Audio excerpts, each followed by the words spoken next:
Querido Deus, Pai Santo, estamos em Tua presença. Nós te louvamos, ó Deus, pela Tua bondade, pela Tua graça, pela manifestação de Jesus Cristo no Evangelho, Senhor, para nos perdoar, nos abençoar, nos chamar, ó Senhor, e nos colocar em Tua santa presença. Continua conosco, Pai, nos dirigindo, direcionando, meu Senhor, nos ensinando a Te servir, nos dando graça para viver no meio do Teu povo, nos dando, Senhor, gratidão, enchendo, meu Senhor, nosso coração de gozo. Amado Pai, Deus fiel e santo, Deus justo e bondoso, abençoa os Teus filhos na cidade, no interior, em toda parte. Em nome de Jesus Cristo te pedimos e te agradecemos. Amém. Meus queridos irmãos, a paz do Senhor, bom dia! Estamos de volta com a palavra ao amanhecer. É um desejo meu, Deus tem me abençoado, tem satisfeito o meu desejo de contribuir com a sua igreja. Eu me lembro dos primeiros dias da minha vida e da grande ajuda que eu tive dos obreiros do Senhor. Os meus primeiros ministros, pessoas que estiveram, digamos, me alimentando desde as primeiras horas. Francisco Alves de Souza, de saudosa memória, no seu lar igreja. A igreja era a casa. Irmã Antonieta e a família numerosa, que são os meus irmãos hoje. O pastor Euclides Caboclo da Silva e a irmã Maria Caboclo. Um casal simples, muito interessado no bem-estar da igreja. Francisco Honório do Nascimento e a irmã Maria. Uma família numerosa, muitas dificuldades, mas completamente dedicada à obra de Deus. Ercílio Santiago da Silva e a irmã Rita, uma família pequena, muito bem estruturada, bem equilibrada, e ele dedicadíssimo na obra de Deus. Viajávamos a pé 15, 20 quilômetros para visitar os irmãos, levar a Santa Ceia. Fui ajudado de uma forma maravilhosa.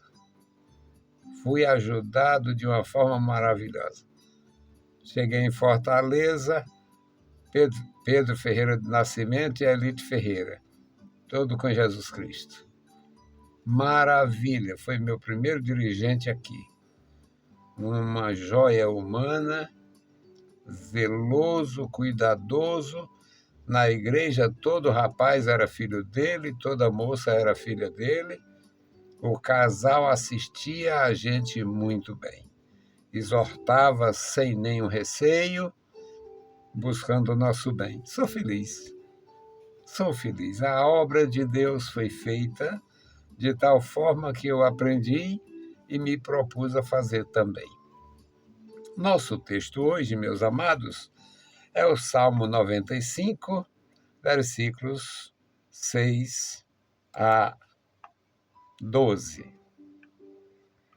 Glória ao nome de Jesus, 6 a 11. Aqui nós temos uma leitura pequena, mas extraordinariamente importante, porque fala da nossa comunhão com o Senhor, da nossa consagração. Ó, vinde, adoremos e prostremo-nos e ajoelhemos diante do Senhor que nos criou. Porque Ele é o nosso Deus, e nós, povo do seu pasto e ovelhas do seu cuidado. Se hoje ouvires a sua voz, não endureçais o vosso coração, como no dia da tentação, no deserto. Quando vossos pais me tentaram e me provocaram e viram a minha obra. 40 anos estive desgostoso com esta geração e disse: é um povo que erra de coração e não tem conhecimento dos meus caminhos, a quem jurei na minha ira que não entrarão no meu repouso. Louvado seja o nome do Senhor. Meus queridos irmãos, todos nós, que um dia confessamos a Jesus, que um dia nos colocamos diante de Deus para dar o testemunho público do seu poder sobre nós através do batismo em águas. Todos nós que um dia fomos revestidos de poder, selados com o Espírito Santo, com a manifestação dos dons espirituais. E eu louvo a Deus porque tive todas essas experiências. Confessei Jesus Cristo em 19 de abril de 69, fui batizado em 14 de junho de 1970, comecei a cooperar na obra de Deus exatamente com Euclides Caboclo da Silva, em 71, na cidade de Antonina do Norte. E louvo a Deus porque até agora permaneço e a minha experiência mais profunda com o Espírito Santo foi em 22 de dezembro de 1975, numa festa extraordinária na igreja que existia. Eu era membro, participante ativo, e naquele memorável dia eu fui revestido com o poder do Espírito de Deus. Nunca mais parei de trabalhar e de servir, portanto, me sinto muito bem lendo a palavra e transmitindo para os meus irmãos. Aqui o salmista diz: vinde, adoremos e prostremo-nos, ajoelhemo-nos diante do Senhor que nos criou. A realidade da revelação de Deus como Criador dos céus e da terra, Criador da vida humana, Criador do ser humano, Criador de tudo o que existe. Ele é o autor da criação. Criou pelo poder da sua palavra e sustenta pelo poder da sua palavra. Porque Ele é o nosso Deus, versículo 7. Porque Ele é o nosso Deus e nós, povo de seu pasto e ovelhas de seu cuidado. Algumas versões diz, ovelhas de sua mão. Se hoje ouvires a sua voz,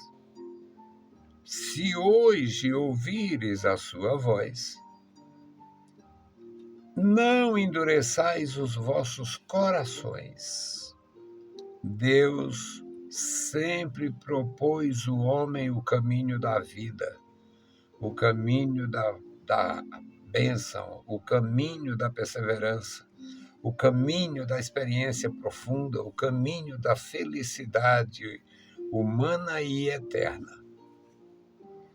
Deus sempre propôs isto.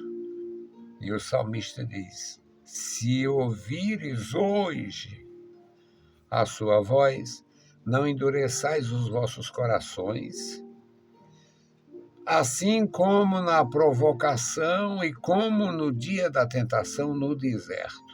Uma referência aos acontecimentos dos dias mosaicos. É sempre bom frisar que este salmo é por volta de do ano 1000 a.C., e já são 500 anos depois de Moisés, aproximadamente. Portanto, o Salmo fala para a geração daqueles dias apontando as falhas, os erros, os pecados da geração dos dias de Moisés e indicando um caminho para se servir a Deus com mais graça. No versículo 8 ele diz: não endureçais os vossos corações como no dia, como lá na provocação e como no dia da tentação, no deserto, a tentação da nação. Quando vossos pais me tentaram, me provocaram, me provaram e viram a minha obra, e foi obra difícil. A obra de Deus no deserto durante 40 anos. Deus providenciou água pelo poder da sua palavra autorizada a Moisés. Moisés clamou ao Senhor por causa do lugar, a falta d'água, a dificuldade. Deus mandou que ele ferisse a rocha lá em Horebe. E ele feriu a rocha. E veio a solução. A água escorreu água como um rio. Ali Deus mandou o alimento. Eles nunca tinham ouvido falar e nem visto um alimento que caía todo dia no acampamento deles. Todo o tempo. E a pergunta: o que é isto? Isto é maná. Só Israel teve, porque só Israel adorava, só Israel teve a revelação do Deus verdadeiro. E o Senhor faz eles sentirem a dificuldade, o distanciamento, o desvio. Não endureçais os vossos corações como vossos pais me tentaram, me provocaram e viram a minha obra. 40 anos é o tempo. 40 anos estive desgostoso com esta geração. E Deus disse, é um povo que erra sempre, que erra de coração. É um povo que não se esforça para evitar o erro. É um povo que erra de coração. O salmista, num outro salmo, ele diz, se eu atendesse à iniquidade do meu coração, porque é natural, o ser humano tem uma natural tendência a desagradar a Deus. Eu traduzo isso de uma forma quase irresponsável. A razão maior é porque Deus é luz. Está lá em cima, Deus é luz. O homem é treva, é lá embaixo. Deus é glória, é lá nas nuvens, lá no alto, lá no reino celeste. O homem é terra, lá junto com as minhocas do chão.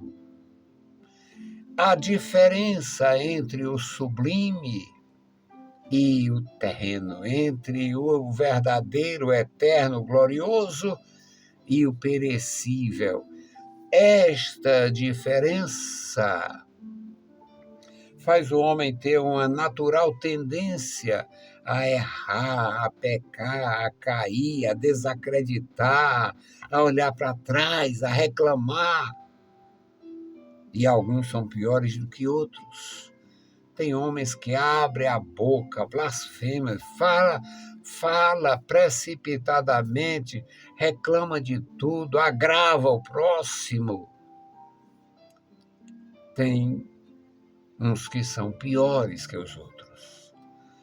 Mas, na verdade, todos nós temos uma possibilidade de cair em tentação, no pecado, no erro, na fraude e até na apostasia. Quantos infelizes conhecemos que apostataram da fé? Tempo deste, um caiu na bobagem de justificar a sua queda, o seu desvio maligno, de abandonar uma igreja evangélica ruim pela matriz da idolatria de Satanás. A igreja evangélica, me refiro à igreja, essas portas de esculhambação, essas arapuca do diabo, esse jequi de pegar a alma para tomar o que o povo tem, roubar, enganar, isso não é igreja. Usa o nome de igreja porque vive na fraude. Mas as igrejas mal estruturadas, igrejas que tem analfabeto dirigindo, igreja que tem algum animal que começa bem e termina mal. A pior das igrejas, se tratando de uma igreja, a mais fraca das igrejas, é superior à tenda de Satanás, onde ensina idolatria, devoção e ladainha. Aí o sujeito vem justificar. É claro que escuta o que ele nunca imaginou. Nós, os homens, não temos tendência para a idolatria, simplesmente. A tendência é para o pecado. A idolatria já é um pecado maligno, porque troca Deus, o Senhor, pela maldição do ídolo que ele inventou. O ídolo inventado. Troca a revelação de Deus pela inovação do homem. Troca o culto ao nosso Senhor, Criador dos céus e da terra, que nos deu a vida e nos sustenta, por uma devoção a um padre que morreu. E como tem. No Ceará, o Padre Cício. E por aí, padre que não acaba mais. A maioria, muitos desses santos que a idolatria adota, na verdade, foram apenas um monge. Foi um monge, foi um padre, foi um frade. E todas essas ilusões, esses enganos, continuam destruindo vidas. Mas aqui, o Senhor diz, este povo é um povo que erra sempre, um povo que erra de coração. É a tendência natural que o homem tem para o mal, para o pecado, para cair, para fracassar. A idolatria já extrapola isto, porque é uma instrução de Satanás para o homem renegar o Criador e servir a criatura ou a sua própria obra. O Senhor diz que estes não têm conhecimento dos seus caminhos. No versículo 10. Eles não têm conhecido os meus caminhos. A quem jurei, por isto jurei, por esta razão Deus jurou. Esses não entrarão no meu repouso. Há duas formas de ver esse juramento e esta exclusão. Um dos repousos, uma forma de ver. Qual era o repouso para o povo que vivia no deserto, numa cidade improvisada no meio do nada?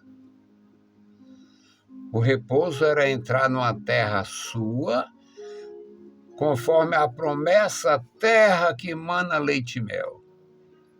E viver em paz, ter tranquilidade e prosperar, crescer e ser uma bênção. E o outro repouso era, na verdade, após cumprir as missões terrenas, entrar no reino celeste.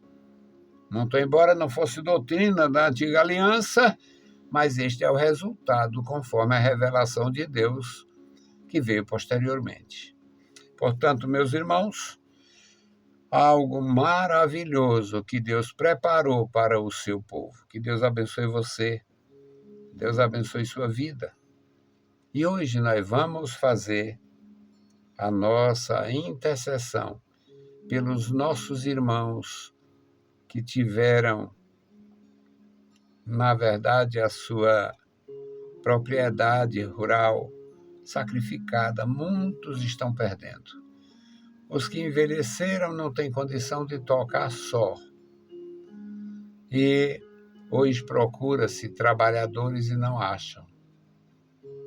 Muita gente não está fazendo isto. E os irmãos que eram produtores rurais estão indo para a cidade morar mal, muitas vezes em áreas muito difíceis, com controle de homens do crime, e é muito complicado para quem se criou no campo e viveu tranquilo, viveu em sua própria terra, em sua própria casa. A orar pelos nossos irmãos.